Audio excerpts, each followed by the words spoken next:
If people are dieting now more than ever before, then why are nearly 1 in 3 American adults overweight? Dr. Gundry, who's helped thousands lose weight and feel younger and healthier than ever, says most people are not getting enough fat-burning MCTs from their food. MCTs are a special kind of compound that instead of turning into fat when you consume it, turns into ketones, which is a chemical that breaks down the excess fat in your body. So, by getting more MCTs in your diet, you essentially flip a switch that puts your body in caloric bypass mode, which can flush out excess fat and calories. And he's created an easy way for you to activate caloric bypass right at home. It's called MCT Wellness. This powerful blend of fat-flushing MCT powders and antioxidant-rich polyphenols is designed to help you unlock your body's fat-burning, energy-producing potential. What's even better is that it's a delicious drink. I love how incredible it tastes. All you do is add a scoop to water, enjoy, and watch as you start feeling slimmer and more energized. So, if you want to experience a quick, easy, and effective way to melt pounds fast, go to GundryMD.com/energy and order right now to get up to 53% off your regular price order with a 90-day money-back guarantee. Again, that's GUNDRYMD.com/energy. If you're a facilities manager at a warehouse and your HVAC system goes down, it can turn up the heat, literally. But don't sweat it, Grainger has you covered. Grainger offers over 1 million industrial-grade products for all your operations, including warehouse HVAC maintenance. And even better, they offer access to experts and fast delivery, so you and your warehouse can both keep your cool. Call 1-800-GRAINGER, click Grainger.com, or just stop by. Grainger, for the ones who get it done.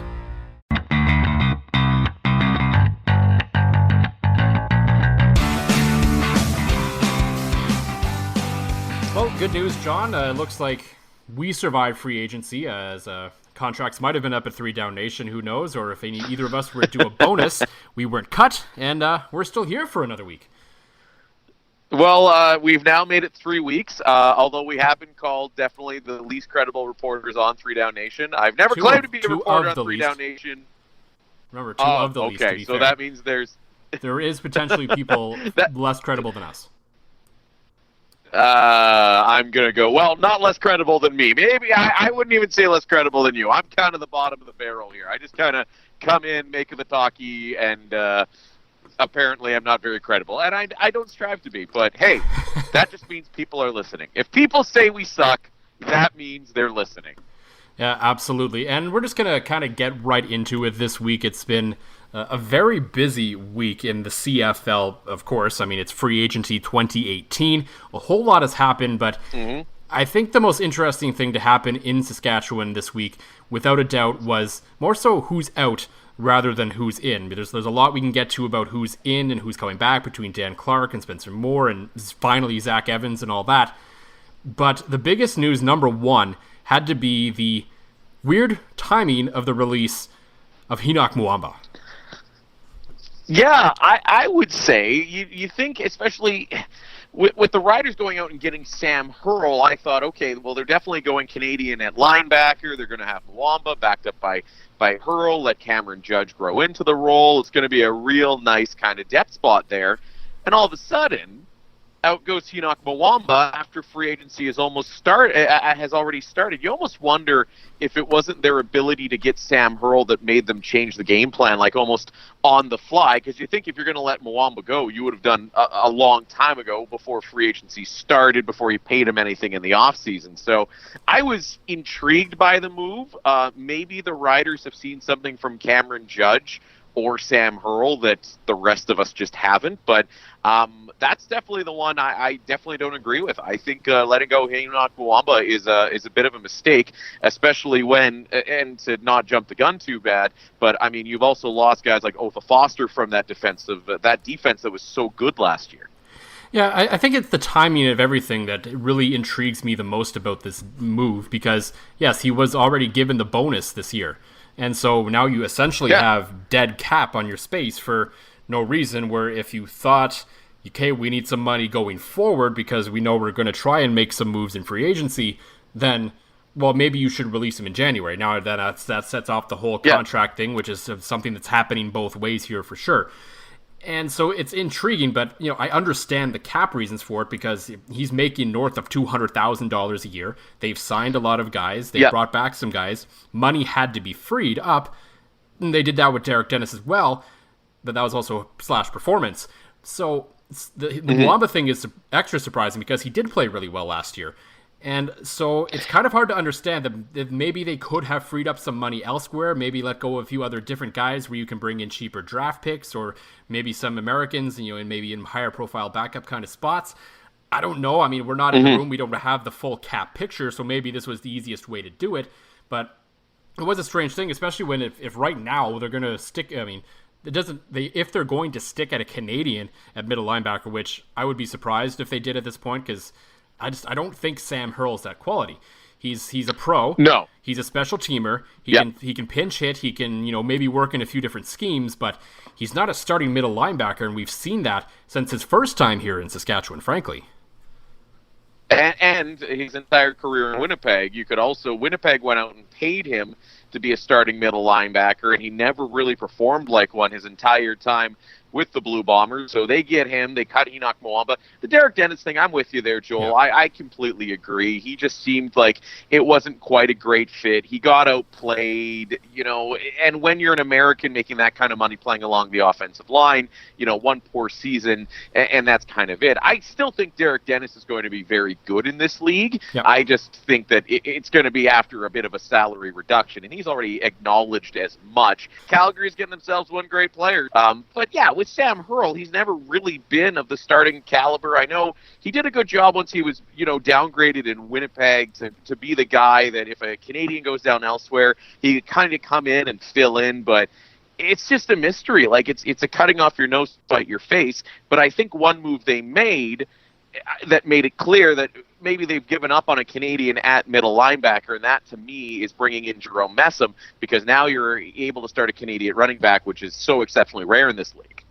Yeah, that plays into it as well, and I think the other key acquisition, especially if you relate it to the defense, and what we're going to talk about in terms of where they might go Canadian, is clearly Zach Evans, because now you start an American middle linebacker, we don't know who that is, so that Canadian spot on defense now shifts to starting defensive tackle, which the Zach Evans situation, the signing, is a righting of a wrong that happened 4 years ago, and frankly never should have happened in the first place. It was the expansion draft in Ottawa, and I still can't understand why they let Zach Evans unprotected in the second round. Keith Shulligan, we scratched our heads at the time, and it seemed like, why are they doing this? Why are they doing this? And at the time, it seemed like that, but ultimately, he was never really the same after leaving Saskatchewan, so I don't think there's as much of a lament over the loss of Keith Shulligan at this point. But Zach Evans, if they play their cards right, it completely changes so much that happened over the next few years that in large part played to this team's downfall. You have Zach Evans. So hypothetically, in 2014 before that draft, they protect Zach Evans in the second round because they lost a Canadian and now they can add a few more guys.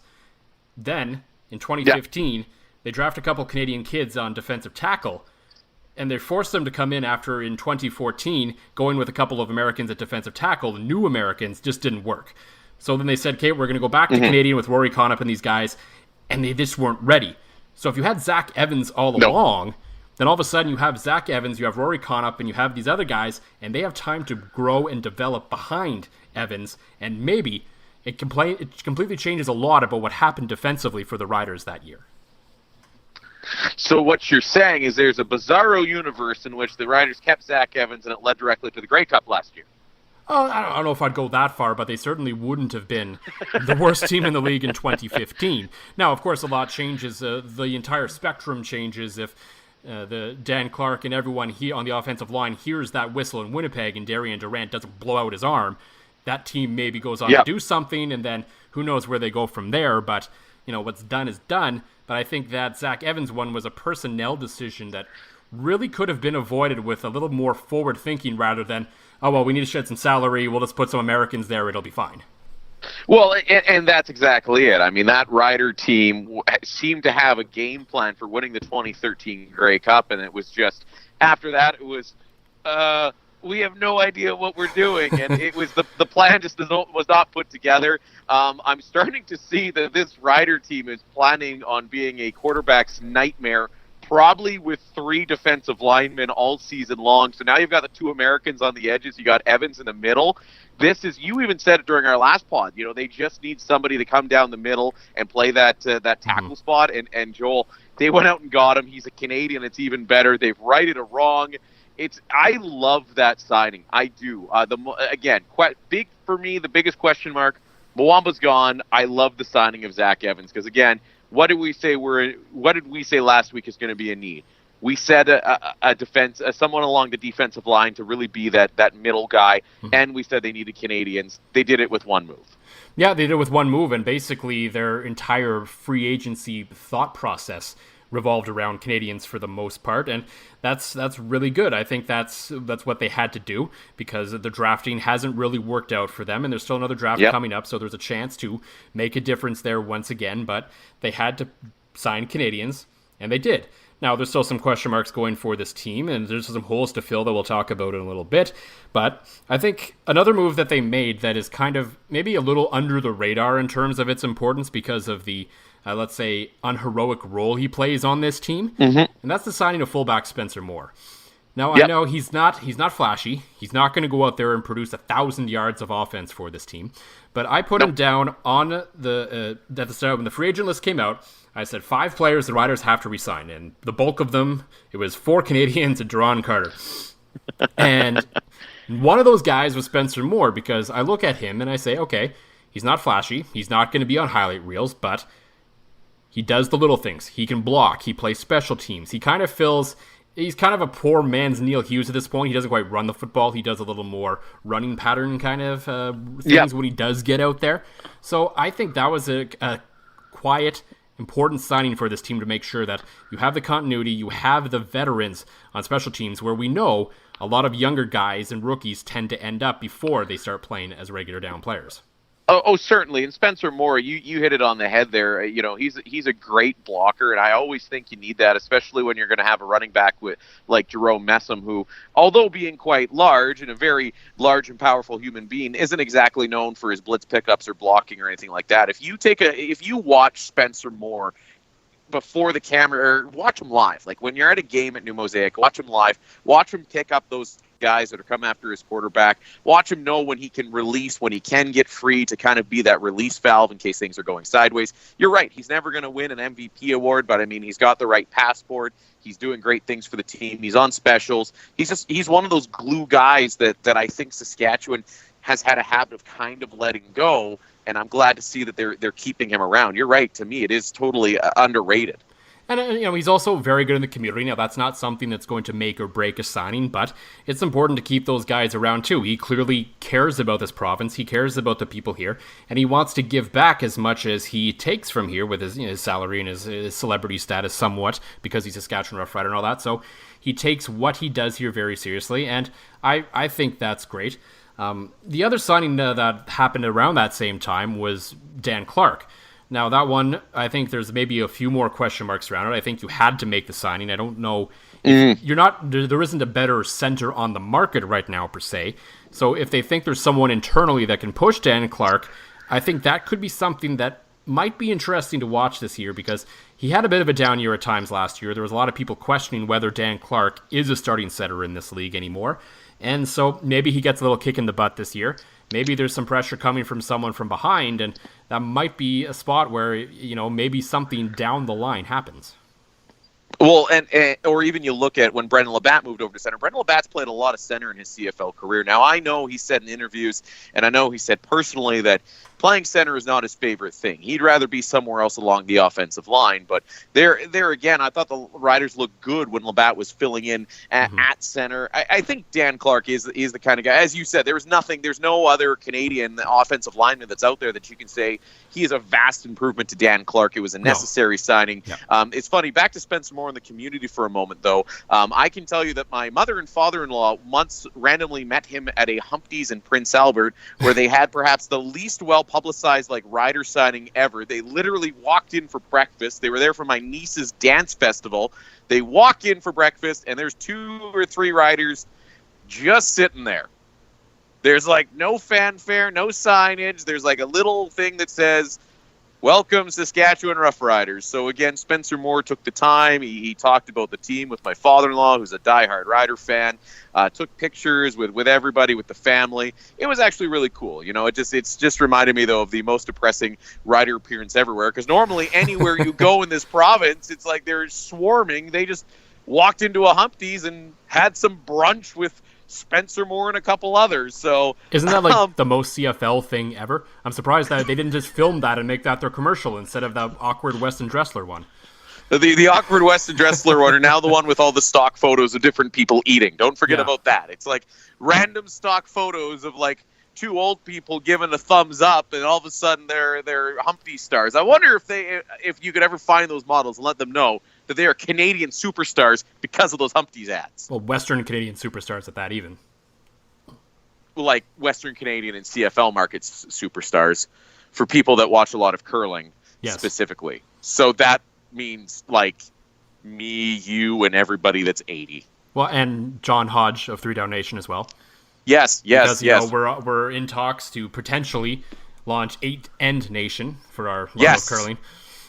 at the Briar, we're all going to crash at Joel's, and we're going to start 8 End Nation. And hey, I think it could be, a nice little side project for all of us CFL guys. Yeah, why not? I mean, sometimes there isn't a whole lot to do during the winter, and there's always curling. There always is curling, and until free agency hits, then I guess we got to go back into football mode a little bit. Yeah, probably. I guess so. So one of the other interesting angles of something that happened to the Riders in this free agency period, and it wasn't a shock at all, was Nick Dembski signing in Winnipeg. I think everyone and their dog saw that one coming, not only because he's from Winnipeg, but I don't think there was much interest, probably mutually, for this relationship between the Riders and Dembski to go forward. And so I wasn't surprised. There isn't really much to say there. What surprised me was the amount of money he got. When I saw that report from Duncan, I was like, really? Because Dembski has some skills. Yeah. He's fast. He can return. But I don't see him as a starting receiver in this league. I just don't. But I do. I've watched him, and he's been a guy, and I've been saying this for years, and I feel like one day I'm finally going to be proven right, and I'll be able to look up the old tape. When I used to do sideline reporting for the University of Saskatchewan Huskies, Nick Dembski was the one guy that absolutely stood out. There's 3 guys I remember from my time doing sidelines. Dembski was one of them because you had to game plan a way to stop him. There was also the kid from Calgary that ended up playing for the Cincinnati Bengals went to training camp, Rashawn Simon Eyes. I remember him. And then also the Manitoba Bison that's down in the NFL as well with the almost unpronounceable name. Those are the 3 guys I just remember watching. On Yamada, yes, of course. I knew that one. Oh, I just remember watching those 3 guys. Do you have a producer in your ear right now? Because I don't. Because I didn't hear the correct pronunciation in my ear. So it's called concussion brain. It just pops in there sometimes. So the funny thing is, Simon Eyes got busted for using drugs, and now he's off the face of the earth. Anya Mata is down in the NFL doing, actually playing for the Saints. And Nick Dembski is the only one of those 3 guys that I ever saw that hasn't busted out yet. Now, I don't know if he's going to get a chance, and he's going to get paid like a starter to play in Winnipeg, and Paul LaPolice is going to do some magical stuff. So I don't think the Riders are going to regret not signing him because, as you mentioned, Joel, I think there was lots of mutual interest for that relationship to end. But I do think that this might be the year that, given a chance to shine and be the guy, that he might actually, do well in Winnipeg. He might do well. I don't know. I know he has all the skills, but just because you've done it at the university level doesn't mean you can do it as a pro. We've seen tons of guys do that before, and I don't know. I know the skills are there, but he's just one of those guys. I look at him and I'm like, and I watch him, and I've watched him enough over the years where he has his moments, but he's rarely strung it together for a long period of time. He either then fades off or an injury happens, which I'm not going to get into the whole injury-prone thing about guys because that's freak luck and you can't do anything about it. And there's something about him. I just can't quite put my finger on it. maybe I'll be wrong. It would not be the first time that maybe he does become a quality starter in this league in Winnipeg. Maybe Matt Nichols in the offense there and Paul Bapolice is the answer he's been looking for, but I don't know. I just don't see it. I just don't, especially at that money. Well, and at that money, though, too. But, I mean, I think Winnipeg absolutely needs a starting receiver, a starting Canadian receiver. Yeah. He's going to be that guy. And I think, Winnipeg's got some guys that he won't be seeing the toughest opposition all the time. And, I mean... He didn't here either, though. Saskatchewan almost...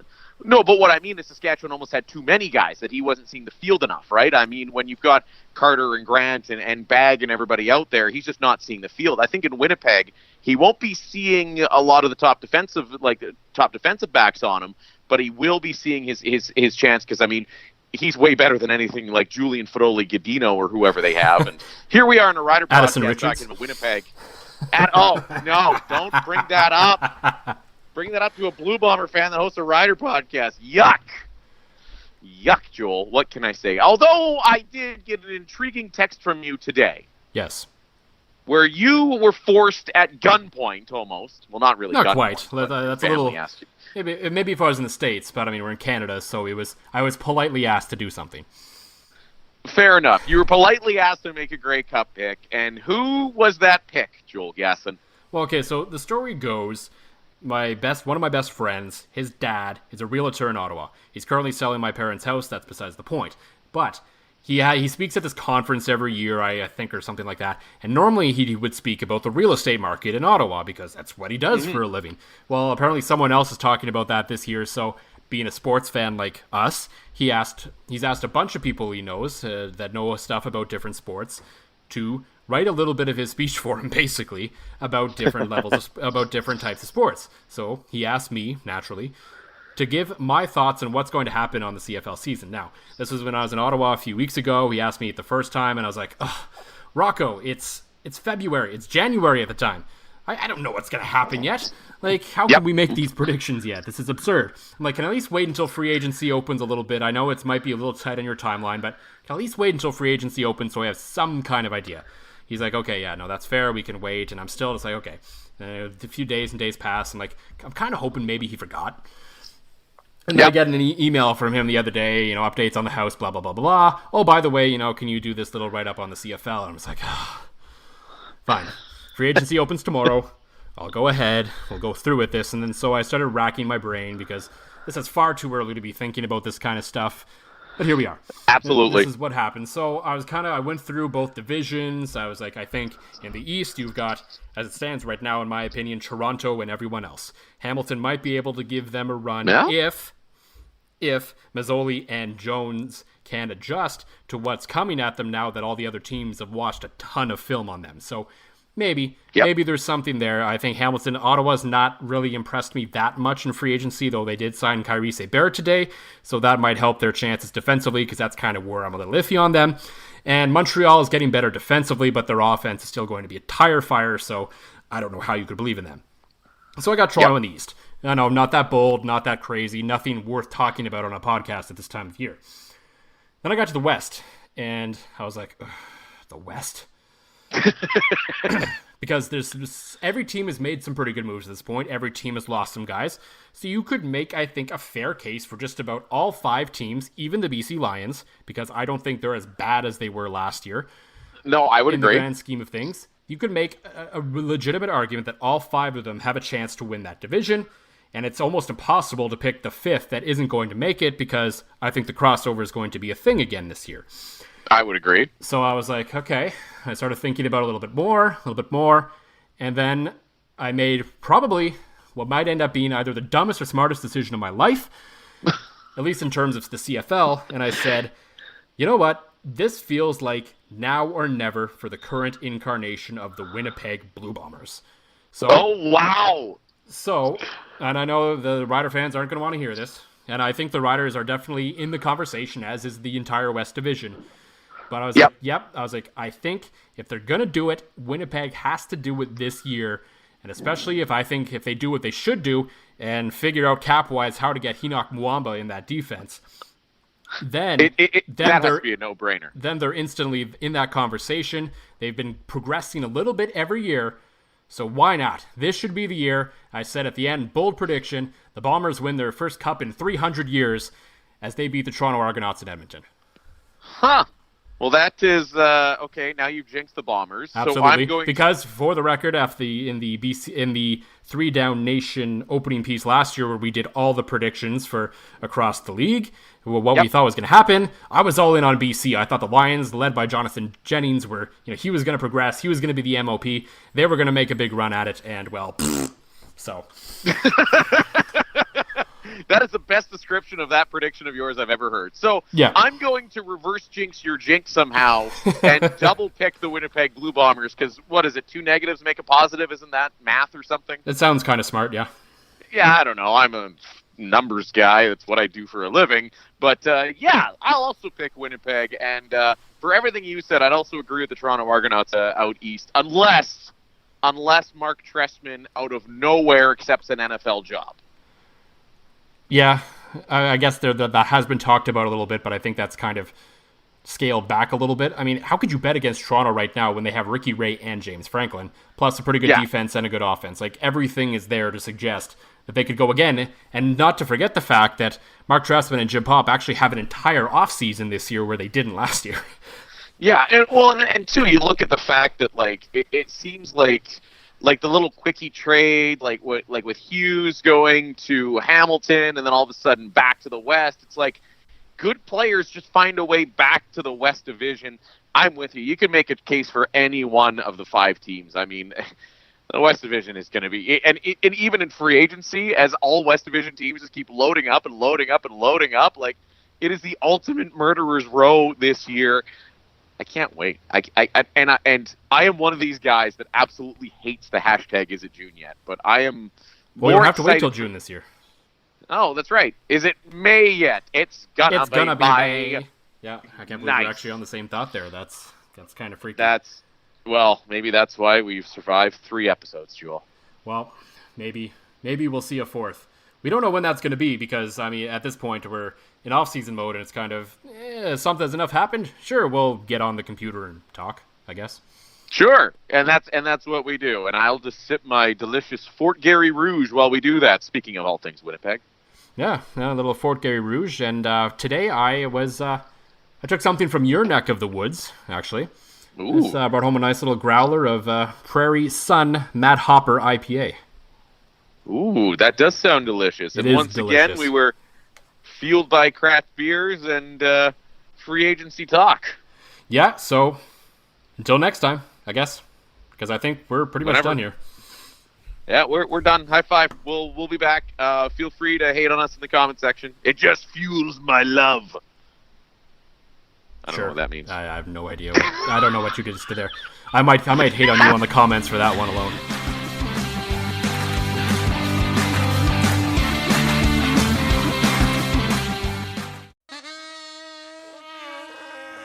That's the sound of your current hype level at the gas pump. But brace yourself for something fuel-nominal, because Unleaded 88 is about to take the hype to a whole new level. Unleaded 88 is cheaper, cleaner, and greener than regular unleaded. Plus, it's homegrown, making Unleaded 88 the clear choice at the pump and totally worth the hype. So pump it up with Unleaded 88, brought to you by Iowa Corn.